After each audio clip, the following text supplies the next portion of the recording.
کوئی شک نہیں کہ اس کائنات کی لامحدود وسعتوں میں کئی جہاں چھپے ہوئے ہیں، اور یہ بھی ایک تسلیم کردہ حقیقت ہے کہ ہماری زمین اپنی جسامت کے لحاظ سے کائنات کے مقابلے میں ایک نقطے سے زیادہ نہیں ہے،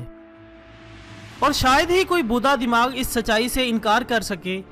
کہ اس زمین پر بسنے والے انسانوں کو اس کائنات کے خالق نے نہ صرف اشرف المخلوقات ہونے کی سند عطا کی ہے،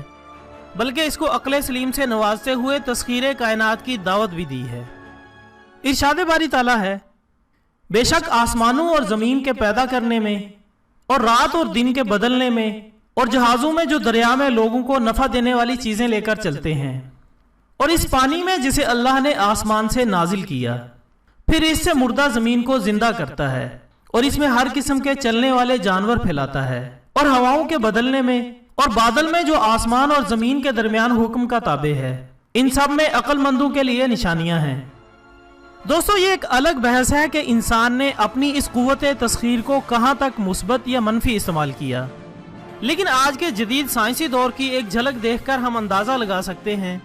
کہ عقل انسانی اب تک اس کائنات کے کتنے رازوں کو بے نقاب کر چکی ہے۔ لیکن گزشتہ پون صدی سے کچھ ایسی آوازیں ہمارا پیچھا کر رہی ہیں کہ شاید ہم سے یعنی اہل زمین سے بھی زیادہ کوئی ایسی مخلوق ہے جو نہ صرف کسی اور انجانی دنیا سے تعلق بلکہ ہمارے اس زمینی گھر تک بھی دسترس رکھتی ہے، جو اپنی خلائی تشتریوں میں بیٹھ کر اپنے مخصوص مقاصد کی تکمیل کے لیے جب چاہے زمین کا چکر بھی لگا لیتی ہیں۔ دوستو، آج کی یہ ویڈیو اسی مخلوق کے بارے میں دلچسپ حقائق پر مبنی ہے۔ نالج فیکٹری کے دوستو، ان اڑن کھٹولوں یا اڑن تشتریوں کو UFO کا نام دیا گیا ہے۔ UFO انگلش کے 3 الفاظ یعنی ان آئیڈینٹیفائڈ فلائنگ آبجیکٹس کا مخفف ہے،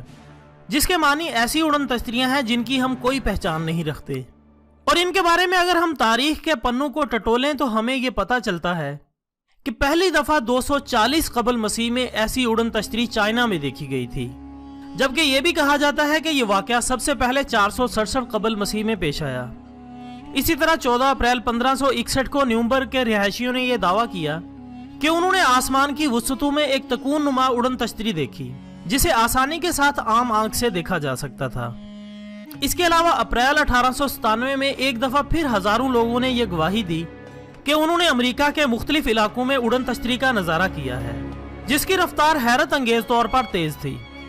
اسی طرح 1946 میں اسکینڈینیوین ممالک میں اڑن تشتری دیکھنے کی 2000 سے زائد شہادتیں ریکارڈ کی گئیں۔ معزز خواتین و حضرات، ان اڑن تشتریوں کے بارے میں کئی ایک رپورٹس ہماری تاریخ کا حصہ ہیں، جن سے آگاہی کے بعد متعدد سوالات قلب انسانی میں جنم لیتے ہیں۔ جن میں سے ایک اہم سوال تو یہ ہے کہ امریکی رویہ خاص طور پر قابل توجہ ہے، جو ہمیشہ اس کی تحقیقات کو غیر ضروری کہہ کر نہ صرف اس کے راستے میں رکاوٹیں کھڑی کرتا رہا ہے، بلکہ بعض ایسے حقائق ہماری تاریخ کا حصہ ہیں جن کو دیکھ کر یہ شک حقیقت میں بدلتا نظر آتا ہے کہ شاید یہ کسی امریکی خفیہ مشن کا حصہ ہے۔ جیسا کہ افغانستان کی جنگ میں ہم انہی اڑن تشتریوں کو امریکی فوجیوں کے ساتھ شانہ بشانہ لڑتے دیکھ چکے ہیں، اور یہی نہیں بلکہ جب کوئی اڑن تشتری کسی جوابی حملے میں زمین پر گرتی ہے تو اس کو دنیا کی نظر سے چھپانے کے لیے سب سے پہلے امریکی ہیلی کاپٹر ہی حرکت میں آتے ہیں۔ اس کے علاوہ امریکہ ہی میں قائم ایریا 51 بھی ہمارے خدشات کو مزید یقین میں بدلتا ہے، جو کہ نیو واڈا ایک امریکی ریاست میں واقع ہے، جسے ایک زمانے تک نو گو ایریا کی حیثیت حاصل رہی۔ ایریا 51 میں نہ صرف کسی عام انسان کا داخلہ ممنوع تھا، بلکہ کسی بھی اجنبی کو دیکھ کر اسے گولی تک مار دینے کا حکم تھا۔ یہ علاقہ اگرچہ ظاہری طور پر ایک امریکی ایئر بیس ہے، اور اس کے علاوہ فوجی تنصیبات اور جدید ہتھیاروں کو ٹیسٹ کرنے کے لیے اسی علاقے کا انتخاب کیا گیا ہے، مگر اکثر محققین کے نزدیک یہ ایک ایسا خفیہ علاقہ ہے جہاں پر ان نام نہاد اڑن تشتریوں کے تجربات کیے جاتے ہیں۔ ایریا 51 سے متعلق ہم پہلے ہی ایک تفصیلی ویڈیو بنا چکے ہیں، اگر آپ وہ ویڈیو دیکھنا چاہیں تو اس ویڈیو کی ڈسکرپشن میں آپ کو لنک مل جائے گا۔ دوستو، خلائی مخلوق کی موجودگی یا عدم موجودگی یہ ایک الگ اور لمبی بحث ہے، تاہم قیاس یہ کیا جاتا ہے کہ یہ اڑن تشتریاں سب امریکی خفیہ مشن کا حصہ ہیں، جو کہ خلائی مخلوق کا لبادہ اوڑھ کر دنیا کی آنکھوں میں دھول جھونک رہے ہیں۔ ان کے مقاصد دنیا کو خوف و ہراس میں مبتلا کر کے اپنے دجالی مشن کی تکمیل کے سوا کچھ نہیں ہے۔ اس کے ساتھ ہی آج کی ویڈیو کا اختتام ہوتا ہے۔ اگر آپ کو یہ ویڈیو پسند آئی ہو تو اسے لائک کر کے ہماری حوصلہ افزائی کریں اور اسے دوسروں کے ساتھ بھی شیئر کریں۔